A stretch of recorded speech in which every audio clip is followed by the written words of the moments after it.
ನಿಮ್ಮ ಸತ್ಯ ಯುನಿಲೆಟ್ ಅಲ್ಲಿ ಫುಲ್ ಮೂನ್ ಸೇಲ್ ಮೇ 31 ಒಂದಿನ ಮಾತ್ರ. ಸತ್ಯ ಯುನಿಲೆಟ್. ರೆಬಲ್ ಸ್ಟಾರ್ ಅಂಬರೀಶ್ ಅವರ 74ನೇ ಜನ್ಮದಿನವನ್ನು ಆಚರಿಸಿದ್ದಾರೆ. ಕಂಠೀರವ ಸ್ಟುಡಿಯೋಗೆ ಕುಟುಂಬಸ್ಥರು ಆಗಮಿಸಿದ್ದು ಅಂಬರೀಶ್ ಅವರ ಸಮಾಧಿಗೆ ವಿಶೇಷ ಪೂಜೆಯನ್ನು ಸಲ್ಲಿಕೆ ಮಾಡಿದ್ದಾರೆ. ಅಭಿಮಾನಿಗಳಿಂದಲೂ ಕಂಠೀರವ ಸ್ಟುಡಿಯೋದಲ್ಲಿ ಭಾರಿ ಸಂಖ್ಯೆಯಲ್ಲಿ ಭಾಗಿಯಾಗಿ ಪೂಜೆಯನ್ನು ಸಲ್ಲಿಕೆ ಮಾಡ್ತಾ ಇದ್ದಾರೆ. ಅಂಬರೀಶ್ ಸಮಾಧಿಯನ್ನ ಬಗೆ ಬಗೆಯ ಹೂವಿನಿಂದ ಅಲಂಕರಿಸಲಾಗಿದೆ.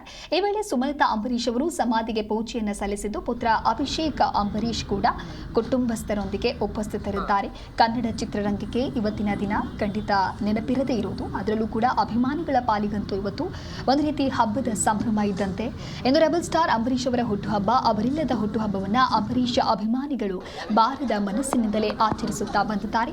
ಅಂಬರೀಶ್ ಅವರು ಯಾವತ್ತೂ ತಮ್ಮ ಹುಟ್ಟುಹಬ್ಬವನ್ನು ಆಚರಿಸಿಕೊಂಡವರಲ್ಲ, ಆದರೆ ಮನೆಯವರ ಪ್ರೀತಿಗೆ, ಅಭಿಮಾನಿಗಳ ಒತ್ತಾಯಕ್ಕೆ ಅವರ ಜೊತೆಗೂಡಿ ಇಡೀ ದಿನವೂ ಕೂಡ ಸಂಭ್ರಮಿಸ್ತಾ ಇದ್ರು. ಇನ್ನು ಅಂಬರೀಶ್ ಅವರ ಮಾತುಗಳೇ ಹಾಗೆ, ಎಷ್ಟೇ ಜೋರು ಧ್ವನಿಯಲ್ಲಿ ಬೈದರೂ ಕೂಡ ಗದರಿದ್ರು, ಅಭಿಮಾನಿಗಳು ಮಾತ್ರ ಅವರನ್ನ ಬಹಳ ಪ್ರೀತಿಯಿಂದ ಸ್ವೀಕರಿಸ್ತಾ ಇದ್ರು. ಅವರ ಮಾತಿಗೆ ಖುಷಿಪಟ್ಟು ಹಿಗ್ತಾ ಇದ್ರು. ಈಗ ಅಂಬರೀಶ್ ಇಲ್ಲ, ಅವರ ಬೈಕುಳ ಇಲ್ಲ, ಆದರೆ ಅಂಬರೀಶ್ ಅವರು ಹಂಚಿರುವಂಥ ಅಪಾರ ಪ್ರೀತಿ ಇದೆ. ಆ ಪ್ರೀತಿಯೇ ದೊಡ್ಡ ಅಭಿಮಾನಿ ವರ್ಗ ಆಗಿದ್ದು, ನೀವು ಕೂಡ ದೃಶ್ಯದಲ್ಲಿ ಗಮನಿಸ್ತಾ ಇರಬಹುದು. ಸಾಕಷ್ಟು ಜನ ಅಭಿಮಾನಿಗಳು ಕೂಡ ಎಂಟ್ರಿ ಕೊಟ್ಟಿದ್ದಾರೆ.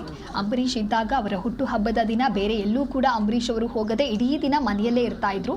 ಅಷ್ಟೇ ಅಲ್ಲ, ತಮ್ಮ ಮನೆಗೆ ಶುಭಾಶಯ ಹೇಳೋದಕ್ಕೆ ಅಂತ ಹೇಳಿ ದೂರದ ಊರುಗಳಿಂದ ಆಗಮಿಸ್ತಾ ಇದ್ದಂಥ ಅಭಿಮಾನಿಗಳನ್ನ ಖುಷಿಪಡಿಸಿ ಅವರು ತಂದಿದ್ದಂಥ ಹಾರ, ಕೇಕ್, ಇತರೆ ಪ್ರೀತಿಯ ಉಡುಗೊರೆಯನ್ನ ಸ್ವೀಕರಿಸಿ ಫೋಟೋ ತೆಗೆಸಿಕೊಂಡು ಅಭಿಮಾನಿಗಳೊಂದಿಗೆ ಸಂತಸದ ಕ್ಷಣವನ್ನ ಕಳೀತಾ ಇದ್ರು.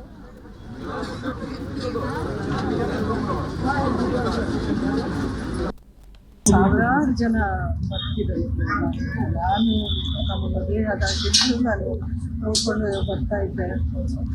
ಅದೆಷ್ಟು ಜನ ಬರ್ತಿದ್ರು, ಸುಸ್ತಾಗೋದು. ಪ್ರೀವಿಯಸ್ ನೈಟಿಂದ ಸ್ಟಾರ್ಟ್ ಆಗೋದು, ನೆಕ್ಸ್ಟ್ ಡೇ ಮಧ್ಯಾಹ್ನದವರೆಗೂ ಸಾಯಂಕಾಲದವರೆಗೂ ಜನ ಬರ್ತಾನೆ ಇರೋದು. ಇವರು ಒಂಥರ ಸುಸ್ತಾಗ್ಬಿಟ್ಟು ಆ ಟವಲಲ್ಲಿ ಆ ದೇವ್ರನ್ನ ಒರೆಸ್ಕೊಂಡು ಮತ್ತೆ ಊಟನೂ ಮಾಡ್ತಿರ್ಲಿಲ್ಲ, ಟೈಮ್ ಸಿಗ್ತಿರ್ಲಿಲ್ಲ. ಅಷ್ಟೊಂದು ಜನ ಪ್ರೀತಿಯಿಂದ ಅಭಿಮಾನಿಗಳು ಕರ್ನಾಟಕದ ಮೂಲೆಯಿಂದಲೂ ಅವ್ರ ಕೈಲಿ ಅವ್ರು ಬಯಸ್ಕೊಂಡ್ರು ಒಂದು ಆಶೀರ್ವಾದ ಅಂತ ತಿಳ್ಕೊಂಡು ಸಾವಿರಾರು ಜನ ಬರ್ತಿದ್ದಾರೆ. ನಾನು ನಮ್ಮ ಮದುವೆ ಆದಾಗಿದ್ದು ನಾನು ನೋಡ್ಕೊಂಡು ಬರ್ತಾ ಇದ್ದೆ.